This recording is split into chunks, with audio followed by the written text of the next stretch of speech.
ٹیپو سلطان، ایک نام جو آج ہر آدمی جانتا ہے، ہر آدمی کے دل میں ہوتا ہے کہ کاش میں بھی ٹیپو سلطان جیسا بہادر ہوتا۔ آج کل بہت ساری کنٹروورسیز ہو رہی ہیں ٹیپو سلطان پر کہ وہ اینٹی ہندو تھے اور انہوں نے بہت سارے مندر توڑے تھے، مگر سچائی ایسی باتوں سے بہت الگ ہے۔ کیا آپ جاننا چاہتے ہیں ٹیپو سلطان کون تھے، ان کی شخصیت کیا تھی؟ چلیے سنیے۔ حیدر علی کے گھر میں ایک بچہ پیدا ہوا۔ سن 1750 نومبر 10 تاریخ کو جمعے کا دن تھا۔ دیون ہلّی میں اس بچے کا نام فتح علی ٹیپو سلطان رکھا گیا، ایک صوفی بزرگ حضرت ٹیپو مستان اولیاء کے نام پر۔ بچپن سے ہی حیدر علی نے ٹیپو سلطان کو ہر قسم کی تعلیم دی، انہیں صرف اسلام نہیں بلکہ ہندوازم کے بارے میں بھی سکھایا گیا۔ ٹیپو سلطان بچپن سے ہی بہت شانت سوبھاؤ کے تھے۔ جب انہوں نے تلوار چلانا سیکھا تو اپنے ٹیچر سے کہا، مجھے خون بہانا اچھا نہیں لگتا، مگر میں ہمیشہ سچائی کے لیے اور اپنے ملک کی حفاظت کے لیے تلوار ضرور اٹھاؤں گا۔ جب حیدر علی میسور کی حکومت کے سروادھیکاری بنے تو انہوں نے ٹیپو سلطان کو اپنے پاس بلا لیا اور ٹیپو سلطان نے 15 سال کی عمر میں اپنی زندگی کی پہلی جنگ میں حصہ لیا۔ اس جنگ میں انہوں نے ثابت کیا کہ وہ ایک بہادر کے ساتھ ایک ولی صفت انسان بھی تھے۔ ٹیپو سلطان نے ہارے ہوئے بالم کے راجا اور اس کی فیملی کو رہا کروایا۔ یہ کام دیکھ کر بالم کے راجا نے کہا، ٹیپو، میں اپنی پگڑی حیدر علی کے پیروں میں ان کے ڈر کی وجہ سے رکھ رہا ہوں، مگر میرا دل کرتا ہے کہ میں اپنا سر تیری قدموں میں رکھوں، تیری عزت میں۔ ایسے ہی ایک اور قصہ ہوا سیکنڈ میسور وار میں، جب ٹیپو سلطان نے برٹش کو ہرا دیا اور لگ بھگ 3000 برٹش سپاہیوں کو گرفتار کیا گیا۔ اس میں سے ایک کرنل بیلی تھا۔ جب کرنل بیلی کو حیدر علی کے پاس لایا گیا تو وہ بہت بری حالت میں تھا، اس کے سر سے خون بہہ رہا تھا۔ یہ دیکھ کر ٹیپو سلطان گھوڑے سے نیچے اتر گئے اور کرنل بیلی کے پاس گئے اور اس کو سہارا دیا اور ایک پالکی منگوائی اور خود کرنل بیلی کو پالکی میں بٹھانے لے جا رہے تھے کہ کرنل بیلی کے سر سے خون کی کچھ بوندیں ٹیپو سلطان کے ہاتھ پر پڑ گئی تو کرنل بیلی معافی مانگنے لگا تو ٹیپو سلطان نے اس کو کہا، تمہارے خون اور میرے خون میں کوئی فرق نہیں ہے، ہم دونوں کے خون کا رنگ ایک ہی ہے، تم بھی انسان ہو، میں بھی انسان ہوں، اس لیے معافی مت مانگو، کیونکہ معافی صرف اللہ تعالیٰ سے مانگی جاتی ہے، انسانوں سے نہیں۔ سن کر کرنل بیلی رونے لگا اور کہا، دنیا ہمیں بھول جائے گی لیکن آپ کو ہمیشہ یاد رکھے گی ٹیپو صاحب۔ ٹیپو سلطان کی عمر جب 20-25 سال کی تھی، وہ ایک دن اپنے ایک فرینچ دوست کے ساتھ جنگل میں شکار کرنے گئے۔ وہاں ایک شیر نے ان کے دوست پر حملہ کر دیا تو ٹیپو سلطان نے بڑی بہادری کے ساتھ اس شیر کا مقابلہ کیا اور اس کو مار دیا۔ اس بات کو دیکھنے کے بعد ان کے دوست نے ان کو میسور کے شیر کا لقب دیا۔ ٹائیگر آف میسور کے نام سے ان کو پکارا جانے لگا اور انہوں نے شیر کو اپنی حکومت کا سمبل بھی بنایا۔ جب حیدر علی کا انتقال ہوا تو ٹیپو سلطان کو میسور کا سلطان بنایا گیا۔ جب ان کی تاج پوشی ہوئی تب انہوں نے اپنے دربار میں کہا، اے درباریوں، میں ایک معمولی انسان ہوں، میری طاقت، عزت، حکومت سب اللہ تعالیٰ کے ہاتھ ہے، ہماری زندگیوں کا کوئی بھروسہ نہیں، اس لیے جب تک میں زندہ ہوں میری سانس میرے ملک میں بسنے والوں ہر انسان کے لیے چلے گی۔ میری حکومت میں ہندو ہو یا مسلمان سب برابر ہیں اور ان کی حفاظت اور ترقی کے لیے میں کچھ بھی کروں گا، کیونکہ میں اللہ رب العزت کے سوا نہ کسی کے قہر اور غضب سے ڈرتا ہوں اور نہ مجھے کوئی اسلام کی راہ سے ہٹا سکتا ہے۔ ٹیپو سلطان نے جب کیرلا فتح کیا تو وہاں ایک قانون تھا کہ ہندو دلت عورتیں پورے کپڑے نہیں پہن سکتی تھی۔ یہ قانون وہاں کی اونچی ذات والے برہمنس نے بنایا تھا۔ ٹیپو سلطان نے حکم دیا کہ عورت کا احترام کرنا ضروری ہے۔ عورت ماں بن کر جنم دیتی ہے، بیٹی بن کر خوشی دیتی ہے، بہن بن کر ساتھ دیتی ہے، بیوی بن کر زندگی سجاتی ہے، اس لیے ہمیں عورتوں کا احترام کرنا بہت ضروری ہے۔ جو میرے اس حکم کو نہیں مانے گا وہ میرا غصہ بھی دیکھے گا۔ جب تھرڈ میسور وار میں ٹیپو سلطان کو غداری سے انگریزوں نے ہرایا تو ٹیپو سلطان نے اپنے 2 چھوٹے بچوں کو تک گروی رکھا اس دیش کے لیے۔ آج کے لوگ کہتے ہیں کہ ٹیپو سلطان اینٹی ہندو تھے، اینٹی انڈیا تھے۔ ذرا سوچو، تم نے آج تک کیا کیا ہے انڈیا کے لیے؟ اگر ٹیپو سلطان چاہتے تو ایزیلی انگریزوں کے ساتھ ہاتھ ملا سکتے تھے، لیکن وہ جانتے تھے کہ انگریز ایک غدار اور دھوکے باز قوم ہے جو صرف یہاں انڈیا کو لوٹنے کے لیے آئی ہے، اور انگریز بھی جانتے تھے کہ جب تک ٹیپو سلطان زندہ ہیں ہندوستان پر انگریزوں کا قبضہ نہیں ہو سکتا۔ ٹیپو سلطان نے دنیا کی پہلی راکٹ سسٹم بنوائی تھی جو میسائل کی طرح دشمنوں پر گرائی جاتی تھی۔ ٹیپو سلطان نے رام نگرم میں ریشم کا ویاپار شروع کروایا. ٹیپو سلطان نے بنگلور کا لال باغ گارڈن بنوایا. جب شرنگیری مٹھ کو مراٹھا آرمی نے لوٹا تھا تو وہاں کے مہاگرو سوامی سچیدانند بھارتی جی نے ٹیپو سلطان سے مدد مانگی تو ٹیپو سلطان نے فوراً مدد بھیجی اور لیٹر میں لکھا، جن لوگوں نے ایسی پاک جگہ کو لوٹا ہے اللہ ان لوگوں پر ضرور قہر اتارے گا. ٹیپو سلطان نے اپنی زندگی میں بہت ساری مندروں کو بنوایا اور حفاظت بھی کی. ان کا ایک لائیو ایگزامپل ہے شری رنگا پٹنہ میں ٹیپو سلطان کے پیلس سے تھوڑی ہی دور پر شری رنگناتھ سوامی کا مندر. ایک بار ایک مولوی صاحب نے ٹیپو سلطان سے کہا، آپ مسلمان ہیں اور آپ کے محل کے نزدیک ایک مندر؟ تو ٹیپو سلطان نے کہا، میں اس مندر کی چھاؤں میں کھیل کر بڑا ہوا ہوں.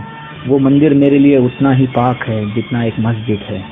اور اللہ نے قرآن میں کہا ہے کہ جنت کے باغ میں کئی قسم کے پھول ہیں لیکن سب کی خوشبو ایک ہے. ویسے ہی ہمارے دھرم الگ ہیں مگر ہمارا خدا ایک ہے. ٹیپو سلطان ایک پنجگانہ نمازی تھے. انہوں نے اپنی پوری زندگی میں کبھی تہجد نماز بھی قضا نہیں کی تھی. جب ٹیپو سلطان نے مسجد اعلیٰ کی تعمیر کروائی تو ان کے استاد محترم نے ایک شرط رکھی کہ اس مسجد کی پہلی امامت وہی کرے گا جس نے آج تک تہجد نماز بھی قضا نہ کی ہو. کوئی بھی امامت کرنے کے لیے آگے نہیں آیا. تب حضرت ٹیپو سلطان خود آگے بڑھے اور اپنے استاد سے کہا کہ آج آپ نے میرا راز پوری دنیا کے سامنے ظاہر کر دیا. یہ کہہ کر حضرت ٹیپو سلطان نے مسجد اعلیٰ کی پہلی امامت کی. ٹیپو سلطان ہمیشہ مسجد کے سائڈ ڈور سے اندر داخل ہوا کرتے تھے نماز کے لیے. کسی نے اس کی وجہ پوچھی تو انہوں نے کہا، اگر میں مسجد کے مین ڈور سے اندر گیا تو ہو سکتا ہے کوئی مجھے دیکھ کر میرے احترام میں کھڑا ہو جائے. یہ غلط ہوگا کیونکہ اللہ کے گھر میں ہم سب برابر ہیں، اس لیے میں ہمیشہ سائڈ ڈور سے یعنی بازو کے ڈور سے داخل ہوتا ہوں. ٹیپو سلطان ہمیشہ فجر کی نماز ادا کرنے کے لیے پیدل اکیلے نکل جایا کرتے تھے. تو ایک بار ان کے سپاہیوں نے کہا، حضور آپ اکیلے نہ جایا کیجیے، ہمیں حکم دیجیے، ہم آپ کے ساتھ چلیں گے. تو حضرت ٹیپو سلطان نے جواب دیا، جب میں اذان سن کر نماز کے لیے نکلتا ہوں تو اس وقت مجھے اپنی جان کی فکر نہیں ہوتی، کیونکہ جس رب نے مجھے نماز کے لیے بلایا ہے وہی میری حفاظت کرے گا. جب انگریزوں نے دیکھا کہ تھرڈ میسور وار کے بعد بھی ٹیپو سلطان نہیں جھکے اور میسور پہلے سے زیادہ خوشحال اور ترقی کرنے لگا تو انگریزوں نے ٹیپو سلطان کو ہٹانے کا فیصلہ کر لیا.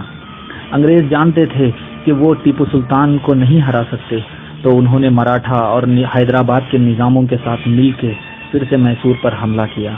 یہ فورتھ میسور وار وہ جنگ تھی جس نے انڈیا کی پوری ہسٹری بدل دی، کیونکہ ہندوستان کی آخری ڈیفنس تھے ٹیپو سلطان. جب جنگ شروع ہوئی تو بہت لوگوں نے ٹیپو سلطان کو دھوکہ دیا، جیسے میر صادق، میر ندیم، پورنیا پنڈت. اور وہ 4 مئی کا دن تھا. فجر کی نماز پڑھنے کے بعد ٹیپو سلطان اپنی فوج کے پریپریشن دیکھنے نکل گئے. ان کے ساتھ کچھ 10-12 خاص سپاہی تھے اور ان کا ایک خاص غلام راجہ خان بھی تھا. ٹیپو سلطان بہت بے چین تھے اس دن، ایسا جیسے وہ کسی کا انتظار کر رہے ہیں.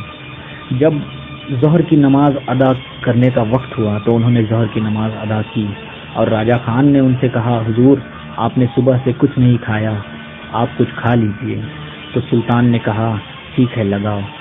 ٹیپو سلطان جیسے ہی بیٹھے کھانے کے لیے اور ایک نوالا اٹھایا ہی تھا کہ بھیانک توپوں کی آواز گرجنے لگی چاروں طرف سے.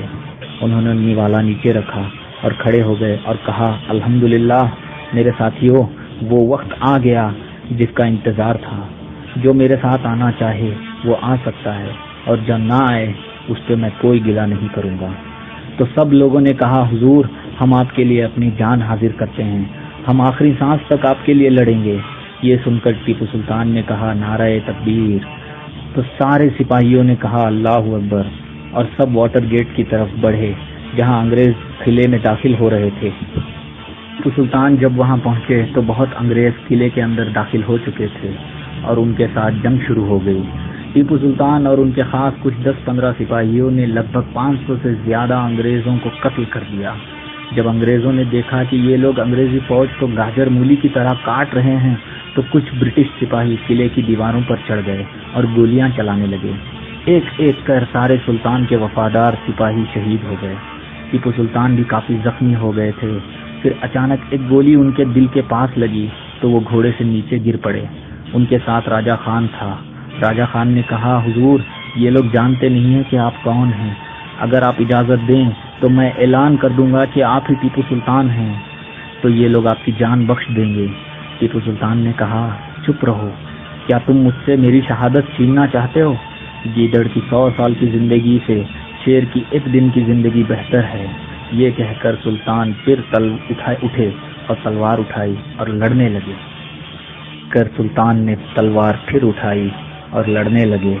تبھی اچانک ایک گولی ان کے سر میں لگی جو ان کے سیدھے کان کے اوپر لگی تھی اور ٹیپو سلطان شہید ہو گئے۔ لگ بھگ عشاء کا وقت تھا۔ ہر طرف پورے سرنگا پٹنہ میں لوٹ مار چل رہا تھا، اور تبھی ایک خبر آئی کہ حضرت ٹیپو سلطان کا جسم مل گیا ہے واٹر گیٹ کے پاس۔ ڈیوڈ برڈ نے حضرت ٹیپو سلطان کے جسم کے پاس کھڑے ہو کر کہا کہ آج سے ہندوستان ہمارا غلام ہے، کیونکہ ہندوستان کا رکھوالا میسور کا شیر مر چکا ہے۔ بیئرڈ نے حکم دیا کہ ٹیپو سلطان کے جسم کو محل لے جایا جائے پالکی میں۔ جب عشاء کی اذان کا وقت ہوا تو ایک بوڑھا آدمی مسجد اعلیٰ کے مینار تک پہنچا اور اس نے اذان دینی شروع کی۔ وہ اذان سن کر ہر آدمی کی آنکھوں میں آنسو تھے، یہاں تک کہ انگریز بھی اداس ہو گئے۔ اگلے دن حضرت ٹیپو سلطان کی نماز جنازہ ہوئی مسجد اعلیٰ میں، اور جنازہ لے کر گنبد لے جایا گیا۔ پورے راستے میں لوگ رو رہے تھے، کچھ لوگ جنازے کے سامنے جھکے ہوئے تھے۔ سرنگا پٹنہ میں ہر آدمی، ہر عورت، بوڑھا، بچہ، سب جنازے کے اس جلوس میں موجود تھے۔ برٹش کیپٹن رچرڈ بیلی نے اپنی ڈائری میں لکھا ہے، جب ٹیپو سلطان کو دفن کیا جا رہا تھا تو ہم لوگوں نے 21 توپوں کی سلامی دی ٹیپو سلطان کو، تو ان توپوں کی آواز کسی کو سنائی نہیں دی، کیونکہ آسمان میں ایسی بجلیاں گرج رہی تھی، ایسا لگ رہا تھا کہ آسمان والے خود ٹیپو سلطان کا استقبال کر رہے ہیں۔ اور جیسے ہی ان کو دفن کر کے ہم لوگ آگے بڑھے، ایسا طوفان آیا کہ لگ بھگ پورا سرنگا پٹنہ ڈوب گیا کاویری کی باڑھ میں۔ یہ تھی کہانی حضرت ٹیپو سلطان کی اور ان کی زندگی کی۔ وہ جاتے جاتے پوری دنیا کو ایک ایسا پیغام دے گئے کہ دنیا قیامت تک اس کو یاد رکھے گی کہ گیدڑ کی 100 سال کی زندگی سے شیر کی ایک دن کی زندگی بہتر ہے۔ اگر اس کہانی میں یا میرے بتانے میں کوئی غلطی ہو گئی ہو تو اللہ رب العزت مجھے معاف فرمائے۔ میرا نام شفیق احمد خان ہے، میں ایک عاشق حضرت ٹیپو سلطان ہوں۔